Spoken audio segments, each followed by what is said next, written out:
Jangan lupa like, komen, subscribe ya.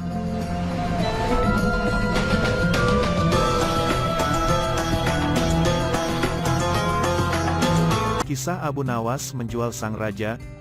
Suatu hari Abu Nawas sangat kebingungan, bahkan ia hampir putus asa. Sudah 2 hari dapur tidak mengepul asap karena tidak ada lagi barang yang bisa ia jual. Satu-satunya jalan yang bisa dia ambil adalah menjual manusia untuk dijadikan budak. Sebenarnya jika Abu Nawas mau, dia bisa saja menjual teman-temannya, namun ia tidak tega karena teman-temannya bukan orang kaya melainkan orang miskin seperti dirinya. Jalan satu-satunya yang bisa dilakukan Abu Nawas adalah menjual manusia. Akhirnya Abu Nawas memutuskan sesuatu yang tidak biasa, ia akan tetap menjual manusia untuk dijadikan oleh si pembelinya. Bukan menjual temannya, melainkan rajanya, Harun al-Rasyid. Menurut Abu Nawas, hanya baginda raja yang pantas untuk dijual. Bukankah selama ini baginda raja selalu mempermainkan dirinya dan menyengsarakan pikirannya? Maka sudah sepantasnya bagi Abu Nawas untuk menyusahkan baginda raja. Abu Nawas mencari cara agar bisa menjual baginda raja Harun al-Rasyid.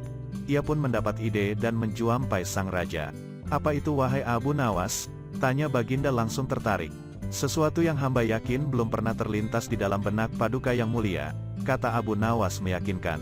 "Kalau begitu cepatlah ajak aku ke sana untuk menyaksikannya," kata baginda raja tanpa rasa curiga sedikitpun. "Tetapi baginda," kata Abu Nawas sengaja tidak melanjutkan kalimatnya. "Tetapi apa?" tanya baginda tidak sabar. "Bila baginda tidak menyamar sebagai rakyat biasa, maka pasti nanti orang-orang akan banyak yang ikut menyaksikan benda ajaib itu," kata Abu Nawas.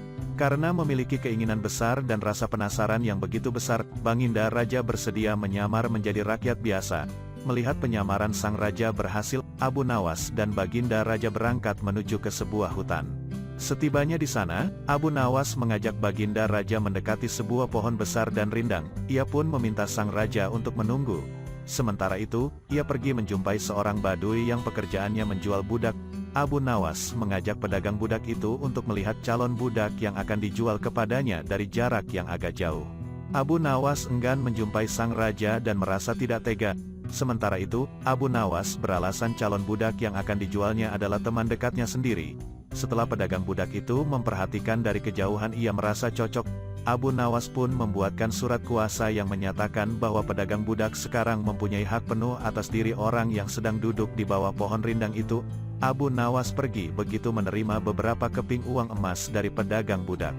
Baginda raja masih menunggu Abu Nawas di bawah pohon rindang tersebut, sampai tibalah pedagang budak menghampiri dirinya. Baginda raja merasa heran, mengapa Abu Nawas tidak juga muncul dan mengapa ada orang lain selain dirinya dan Abu Nawas.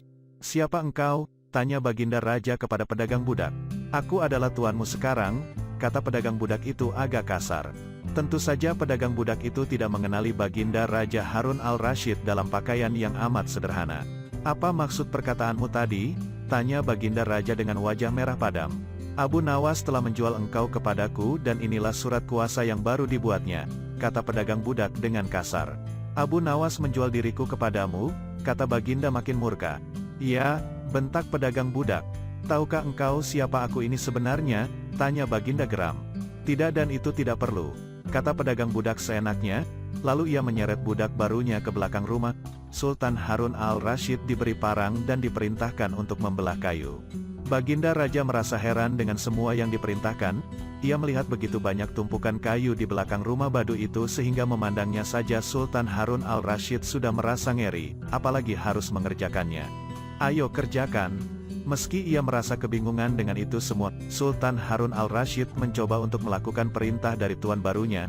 Sultan Harun al-Rasyid secara perlahan memegang kayu dan mencoba membelahnya, namun si badui melihat cara Sultan Harun al-Rasyid memegang parang merasa aneh. "Kau ini bagaimana? Bagian parang yang tumpul kau arahkan ke kayu, sungguh bodoh sekali." Sultan Harun al-Rasyid mencoba membalik parang hingga bagian yang tajam terarah ke kayu. Mencoba membelah, namun tetap saja pekerjaannya terasa aneh dan kaku bagi si badui. "Oh, beginikah derita orang-orang miskin mencari sesuap nasi, harus bekerja keras lebih dahulu. Wah, lama-lama aku tak tahan juga," gumam Sultan Harun al-Rasyid. Si badui menatap Sultan Harun al-Rasyid dengan pandangan heran dan lama-lama menjadi marah. Merasa rugi barusan membeli budak yang bodoh. "Hai badui, cukup semua ini, aku tak tahan. Kurang ajar kau budakku, harus patuh kepadaku, kata Baduy itu sembari memukul sang raja. Tentu saja raja yang tak pernah diperlakukan kasar itu menjerit keras saat dipukul kayu. Hai Baduy, aku adalah rajamu, Sultan Harun al-Rasyid, kata Baginda sambil menunjukkan tanda kerajaannya. Pedagang budak itu kaget dan mulai mengenal Baginda Raja. La pun langsung menjatuhkan diri sembari menyembah Baginda Raja. Sang raja mengampuni pedagang budak itu karena ia memang tidak tahu. Tetapi kepada Abu Nawas Baginda Raja amat murka dan gemas. Ingin rasanya beliau meremas-remas tubuh Abu Nawas seperti telur.